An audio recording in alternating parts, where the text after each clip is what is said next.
Hola, ¿qué tal? Buenos días, bienvenidos a nuestro nuevo webinar. Hoy hablaremos sobre dos tipos de fibras solubles, los fructooligosacáridos y el psyllium.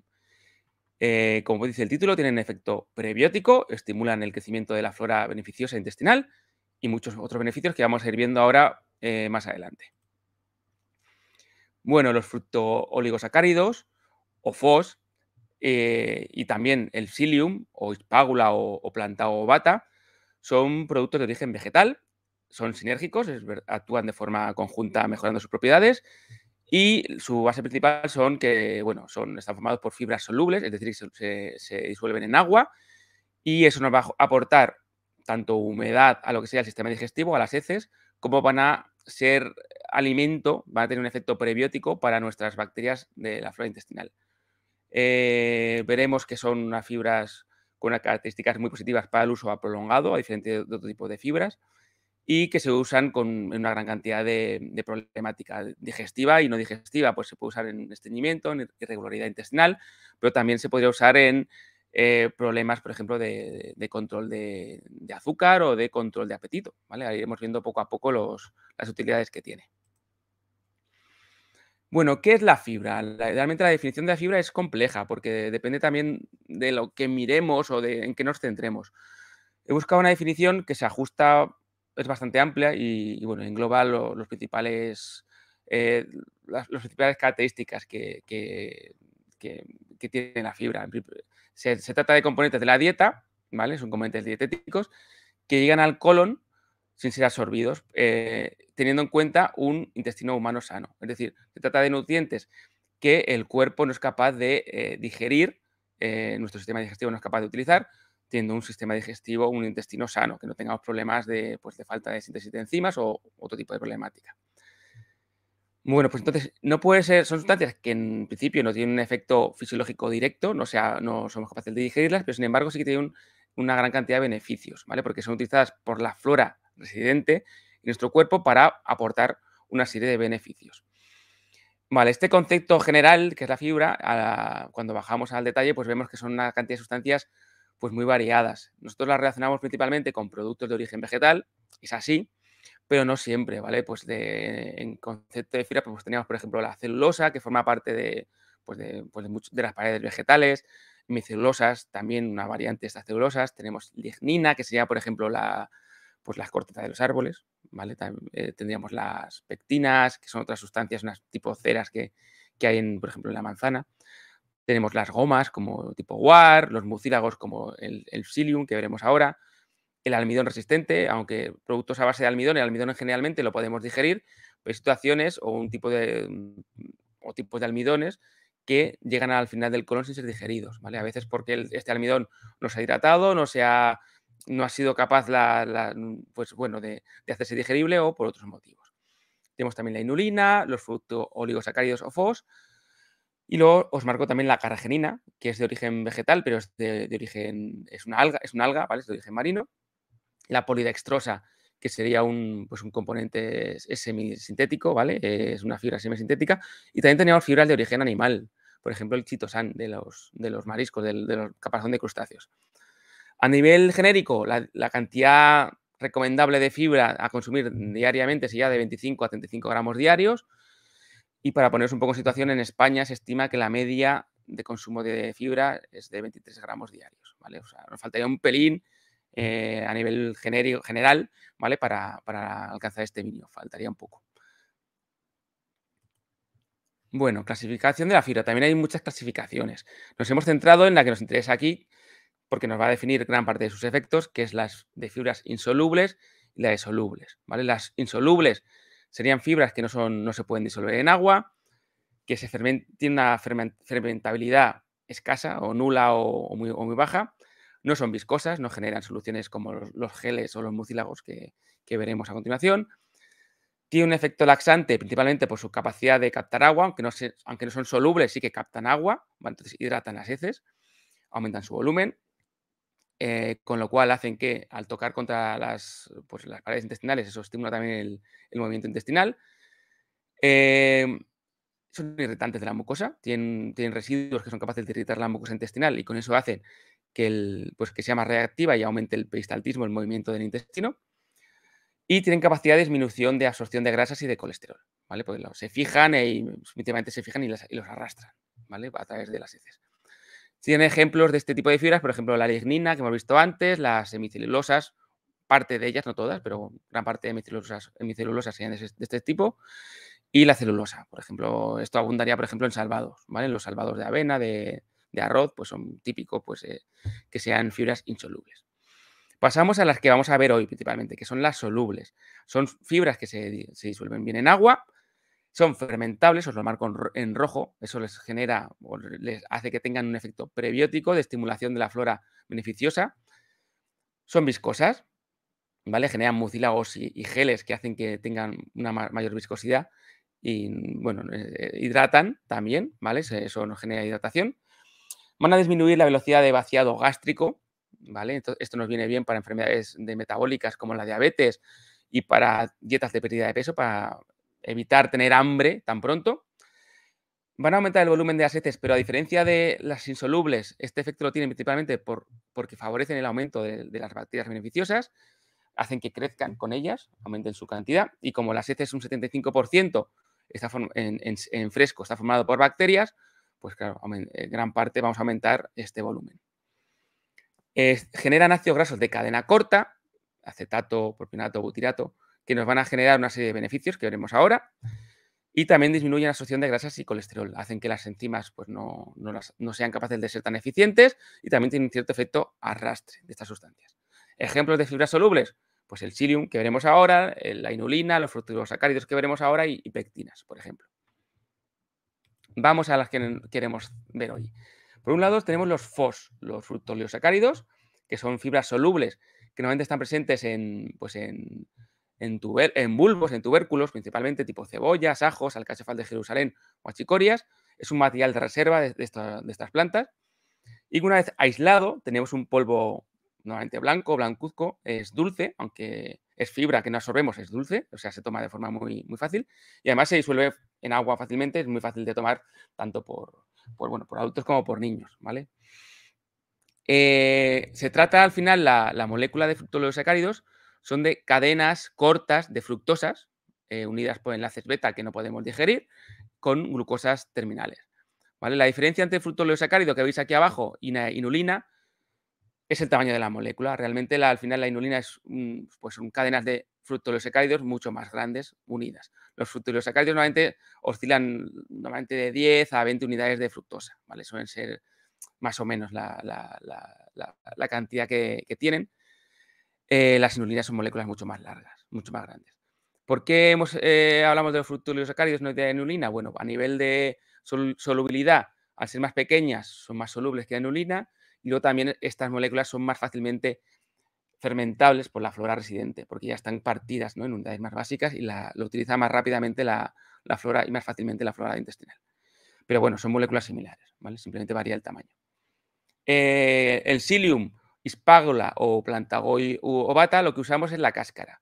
La cáscara, porque la semilla es cierto que tiene también fibras insolubles. La cáscara principalmente tiene fibras solubles y mucílagos, que es lo que nosotros queremos utilizar. Estos mucílagos están formados por cadenas principalmente de arabinosa y silosa, o sea, de arabinosilanos, que se llaman este tipo de sustancias entremezcladas, y crean una malla que también hay rhamnosas y otras moléculas, ¿no? Pero bueno, los principales son la arabinosa y la silosa. Forman unas mallas que se hidratan, de altamente hidratables, que crean unos geles, ¿vale? Blandos y gelatinosos que nos van a aportar, pues por un lado, humedad al tracto digestivo, suavidad a estas heces. Son fermentables en menor cantidad que los fructooliosacáridos, pero también tienen una fermentabilidad de más del 55%. Y sobre todo va a generar una malla, un medio en el cual nos va a hacer que la fermentación de los fructooliosacáridos sea más lenta, con lo cual nos va a venir bien, sobre todo en problemática, para evitar uno de los problemas que tienen los fructooliosacáridos, que es a veces una excesiva producción de gases, ¿vale? Sobre todo si la flora intestinal todavía no está bien regulada, al principio de usar fructooliosacáridos podemos tener una mayor producción de gases. Al darlo junto con el psyllium, generamos una malla que hace una estructura que sea esta fermentación sea más lenta, y nos va a disminuir esta problemática. Además que, bueno, que combinan, son dos tipos de fibras que combinan muy bien. El psyllium también tiene un efecto mucho más importante a la hora de retrasar el vaciado gástrico, a la hora del control de la liberación del azúcar de la dieta. Entonces, bueno, nos tienen efectos que, interesantes para darlos de forma conjunta. Finalmente, bueno, pasamos un poco a los efectos corporales, tanto de las fibras solubles, del SOS, FOS y del psyllium. La gran cantidad de beneficios que tienen se deben principalmente a su efecto prebiótico, es decir, que son alimento para la flora residente y eso va a hacer que aumenten su crecimiento, su cantidad y su variedad de bacterias beneficiosas. Y por otro lado, su efecto osmótico. Captan agua, dan hidratación y suavidad a las heces, con lo cual facilitan el tránsito intestinal. Esa sería la base sobre la cual pivotarán el resto de beneficios que iremos viendo ahora, que tiene más, ¿no? Veremos que aumenta la absorción de la solubilidad de calcio, mejora lo que sería pues, la calidad de la mucosa intestinal, tiene efectos en la saciedad, tiene efectos sobre el sistema inmunológico, pero bueno, la base es este efecto prebiótico y este efecto osmótico. Sobre el efecto osmótico, pues bueno, tenemos que una mayor captación de agua en el intestino delgado hace que las heces sean más grandes, aumentan de tamaño, están más hidratadas, y eso hace que se excreten de forma más suave y que estimulen lo que sería el movimiento intestinal. Por otro lado, el efecto prebiótico, esta fermentación, hace que, por un lado, aumente el tamaño de las heces también, porque gran parte de las heces son bacterias, entonces ahí estimulamos el crecimiento bacteriano beneficioso, aumentamos el tamaño. Por otro lado, esta fermentación de la fibra nos aporta ácidos grasos de cadena corta, que son un alimento de las células de la mucosa intestinal. Entonces, crecen, se reproducen, recubren de forma más eficiente el epitelio intestinal y disminuimos la permeabilidad intestinal, ¿vale? Con estos ácidos grasos de cadena corta. Estos ácidos grasos de cadena corta también son capaces de inhibir la síntesis hepática de colesterol, ¿vale? Entonces, a nivel metabólico tienen un efecto importante. Otra utilidad que tienen estos ácidos grasos de cadena corta es que, como son ácidos, bajan el pH del intestino y esta disminución de pH, por un lado, aumenta lo que sería el movimiento intestinal y, por otro lado, hace que algunos minerales como el calcio sean más solubles, entonces mejora su absorción. Al final tenemos que estos beneficios que hemos visto por efecto osmótico y prebiótico, sumados, nos van a ayudar en problemas de disbiosis, de alteración de flora intestinal, ya sea pues, más prolongada o tras un tratamiento por antibióticos, nos van a ayudar a controlar el estreñimiento y a tener una regularidad intestinal pues mejorada. Va a ser de utilidad en alergias alimentarias, en enfermedad inflamatoria intestinal. Nos van a favorecer la eliminación de toxinas de forma más eficiente de la dieta. Bueno, y indirectamente nos previenen de frente al cáncer de colon. Por otro lado, también nos aumenta la densidad mineral ósea por esta mejor captación de minerales, sobre todo de calcio, y también va a tener un efecto a la hora de disminución de los niveles de colesterol. Pero no solo eso, también tenemos, sobre todo por el caso del psyllium, en este caso, pero bueno, el FOS también contribuiría, esta generación, ¿no? de un mucílago, de una sustancia, de este gel que se genera, nos va a hacer que se retrase la absorción de muchas sustancias, entre ellas de los hidratos de carbono. La absorción es más lenta, el vaciado gástrico también, entonces es una absorción más paulatina y más lenta. Eso nos evita los picos de insulina después de las comidas, que por un lado nos va a reducir la generación de grasas, la lipogénesis, ¿vale? Y por otro lado, vamos a tener un mejor control también del apetito y vamos a estar más saciados, ¿no? Por este aporte de fibra. Eso nos ayuda al control del azúcar, ¿vale? Nos ayuda también al control del peso, ¿no? En dietas de pérdida de peso. Y también este gel, este mucílago, hace que los lípidos de la dieta estén más difícilmente disponibles para las enzimas digestivas y también vamos a hacer que eliminemos más, que algunos de estos lípidos se fijen a la fibra y los eliminemos directamente con las heces, con lo cual también tenemos un efecto de arrastre. Al final también reducimos con esto la lipogénesis y también vamos a tener una disminución del aporte de calorías. Con ello también mejoramos eso, el control de las grasas, ¿vale? Del colesterol. O sea que son importantes a nivel del metabolismo. Bueno, ahora iremos viendo un poquito más, puntualizando, ¿no? Todo lo que hemos comentado anteriormente. Estas fibras solubles nos van a venir bien para estreñimiento y regularidad intestinal, por lo que hemos visto antes, de que bajan el pH, mejoraban la actividad bacteriana, mejoramos el peristaltismo intestinal, las heces son más suaves y con la ventaja respecto a otro tipo de fibras como las insolubles, que son irritantes, sobre todo con uso prolongado, estas fibras solubles no son irritantes. Se pueden utilizar de forma prolongada sin efectos secundarios, ¿vale? Es un uso no seguro, no son adictivas, no nos crean habituación y la podrían tomar porque son fáciles de tomar tanto niños como embarazadas, como lactantes, como diabéticos, sin problema. Otra utilidad, pues en casos en los cuales sea disbiosis, alteración de la flora intestinal, para mantener la flora beneficiosa en equilibrio. Y también enfermedad inflamatoria intestinal, porque en muchas de ellas se ha visto que hay una flora alterada, que es una de las causas de estas enfermedades o que, que potencia, ¿no?, la sintomatología de estas enfermedades. Lo que hace esta fibra soluble es aumentar el crecimiento de bacterias beneficiosas, principalmente los lactobacilos y las bifidobacterias, en detrimento de patógenas como Clostridios, o Shigella o Salmonella, ¿vale? En bebés y niños se ha visto que cuando se disminuyen estas bacterias patógenas con el uso de prebióticos, se reducen síntomas asociados a un exceso de bacterias patógenas, como flatulencias, como diarreas, como problemas de vómitos y en algunos casos fiebres también. Y luego lo que os comentaba, en enfermedades como síndrome de colon irritable o enfermedad inflamatoria intestinal, suele haber niveles más bajos de bacterias beneficiosas. Entonces hay un exceso de patógenas que nos generan una situación más proinflamatoria y que exacerba toda la problemática que tienen estas enfermedades. Bien, se puede utilizar también en alergias alimentarias para disminuir esta hiperreactividad de los alérgenos, tanto alérgenos como hablamos de alergias como también sensibilidades a algunos alimentos, ¿vale? Que no es tan marcado como una alergia clásica, sino que es más ligero. Bueno, los alérgenos lo que nos generan es una respuesta proinflamatoria que nos va a alterar todavía más la función de la barrera intestinal. Esta inflamación hace que se dañe la mucosa intestinal, con lo cual ahí se crean poros que hacen que pasen parte de estos alérgenos al torrente sanguíneo, entonces reaccionamos sobre ellos, generamos más inflamación.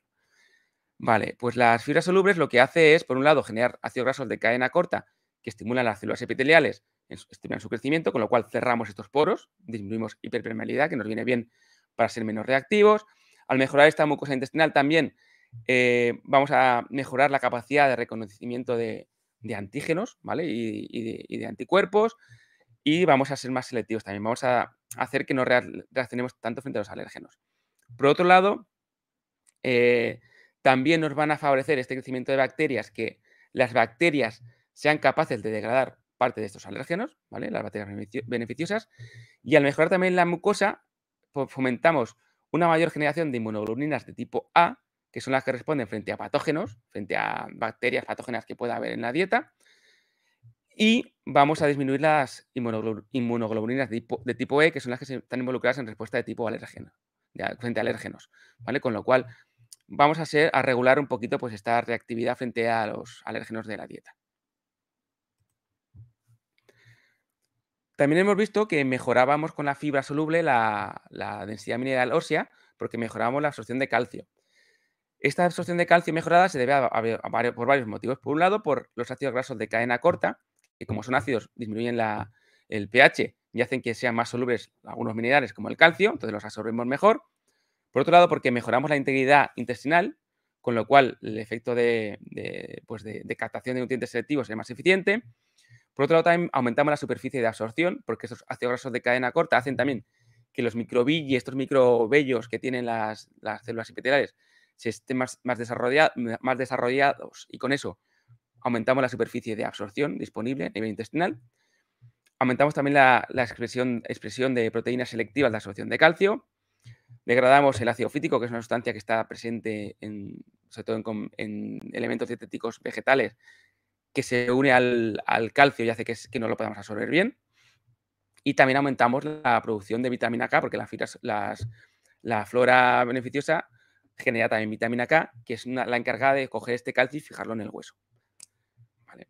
Luego también es interesante el uso de este tipo de fibras en enfermedades asociadas a hiperpresión. Hablamos tanto de hiperpresión dentro de lo que sería el intestino, hiperpresión luminal, como asociadas a hiperpresión también abdominal, ¿vale? Pues, tipo, por ejemplo, hablaríamos de, por ejemplo, de hiperpresión dentro del intestino en situaciones, por ejemplo, de diverticulitis, hernia de hiato, apendicitis, en los cuales, si no hay un volumen de heces muy marcado, las heces son más duras y la musculatura, y no están tan hidratadas, la musculatura del intestino tiene que hacer más fuerza. Entonces, eso irrita, molesta y molesta y nos va a generar, pues, más problemática, tanto en diverticulitis como en hernia de hiato, apendicitis, ¿vale? Y luego en casos de, por ejemplo, cuando haya, por ejemplo, varices o haya hemorroides, ¿vale? Muchas veces, bueno, hemorroides, perdón, tenemos que si hay estreñimiento o una situación en la cual las heces son muy duras, hay que hacer también más fuerza por las paredes a nivel de lo que sería el abdomen, y eso puede favorecer pues que se empeoren estas problemáticas pues sobre todo de hemorroides, ¿vale? Entonces, el hecho de tener unas heces hidratadas y suaves nos favorece este tipo de problemática. Bien, otro uso, en problemas más asociados a metabolismo, a control, sobre todo del azúcar, control de grasas, control de glucemia y pérdida de peso. Son muy útiles el uso de fibras solubles en síndrome metabólico, sobre todo en el control del azúcar, de las grasas y del peso. Hemos visto que retrasan el vaciado gástrico, con lo cual retrasamos la absorción de carbohidratos, nos viene bien para tener un pico de glucemia y de insulina después de las comidas más bajo, más paulatino. También hace que la saciedad se prolongamos la saciedad, tenemos menos ganas de comer, entonces en dietas de pérdida de peso nos viene estupendamente. Disminuye la absorción de colesterol, tanto porque hacíamos que estuvieran las grasas menos accesibles a las enzimas, como también favorecíamos su excreción a través de las heces. Y también inhibían la síntesis hepática de colesterol a través de los ácidos grasos de cadena corta. El acetato, el butirato, el propionato inhiben la síntesis hepática de colesterol, con lo cual nos viene bien para este control del colesterol. Otro uso interesante es el tema de disminución de la generación de toxinas y la prevención de cáncer, ¿vale? Si tenemos un tránsito intestinal lento y una flora intestinal alterada, vamos a generar muchas más toxinas como amoníaco, productos aminados, productos a base de indol, productos a base de la biotransformación de las sales biliares, que van a estar más tiempo en nuestro cuerpo, con lo cual las células del epitelio están más expuestas a estas toxinas. Con una flora intestinal más regulada generamos menos toxinas, y si el tránsito es más rápido y más fácil, pues las eliminamos de forma más rápida. Entonces evitamos esta acumulación de toxinas y se relacionan también con una menor probabilidad de cáncer de colon. Bueno, cosas a tener en cuenta con las fibras, que también hay que tenerlas. Como prebióticos, si queremos mejorar la flora intestinal, las dosis con las cuales nos moveremos serán de 5 a 10 gramos normalmente. 5 en los primeros días, normalmente de 3 a 5 días. Y posteriormente pasaríamos a una dosis de mantenimiento de 10 grados, que en la mayor parte de los casos es suficiente como prebiótico. Como laxante, la dosis tiene que ser un poquito superior. Entonces, hablaríamos de 5 gramos durante los 5 primeros días, y posteriormente iríamos subiendo la dosis a 10, 15 y en algunos casos a 20 gramos al día de mantenimiento. Iremos viendo en cada caso concreto cuál es nuestra dosis que más se ajusta a nosotros. En niños de mayores de 4 años, la dosis sería la mitad de los adultos, o sea, 2,5 gramos a 5 como prebiótico, 2,5 gramos a 7,5 y a 10 en mantenimiento. Hay que tener en cuenta que un consumo excesivo de fibra puede tener un efecto laxante, ¿vale? Hay que ajustarse a esta dosificación. Si vemos que una dosificación nos funciona y si nos pasamos nos da problemas, nos centramos en la que nos funciona. No hay que volverse loco. Es preferible no tomar la fibra soluble antes de acostarse, porque por la posición podemos favorecer una mayor generación de gases, mejor por durante el día. Tomarlo junto con un líquido abundante por dos motivos. Por un lado, porque buscamos hidratar las heces, entonces tomando líquido abundante potenciamos este efecto de la fibra de hidratar las heces, y también porque en el caso del mucílago del psyllium se aconseja tomar después del vaso con el cual disolvemos la fibra, tomar otro vaso posterior de líquido, de agua o de zumo, para hacer que todo este mucílago vaya al intestino y no se nos quede ningún resto de mucílago por el esófago, ¿vale? Entonces siempre se aconseja tomar un vaso junto con el psyllium para, bueno, hidratado, y luego, una vez lo hemos tomado, un vaso extra de agua. También, de forma genérica, si vemos que alguna de estas ingestas nos causa una excesiva flatulencia, pues dividir esta cantidad en 2 tomas. Se puede partir esas cantidades de una toma, por ejemplo, por la mañana y otra al mediodía. Y bueno, pues tener en cuenta eso, que tenemos que ajustar los consumos a cada caso concreto, ¿vale? No, lo que os decía, no volvernos locos. Si nos funciona con 5 gramos, no hay que hacer falta 5 ni 10 gramos, lo que veamos que nos funciona. Y en principio, estas serían las cosas a tener en cuenta con la fibra, ¿vale? Lo que os comentaba, la mezcla del FOS con el psyllium evita en gran parte esta problemática que puede tener, sobre todo el FOS, si lo tomamos de forma aislada, de generación de excesiva flatulencia, ¿vale? Por eso también la recomendación de tomarla de forma conjunta. Y sin más, pues bueno, esto sería hasta aquí nuestra conferencia, nuestro webinar de hoy. Os dejo aquí el mail para cualquier duda que podáis tener, técnico@betulasuplementos.com. Yo os remito hasta el próximo webinar, ¿vale? Un saludo para todos, gracias por estar ahí y hasta la próxima. Saludos.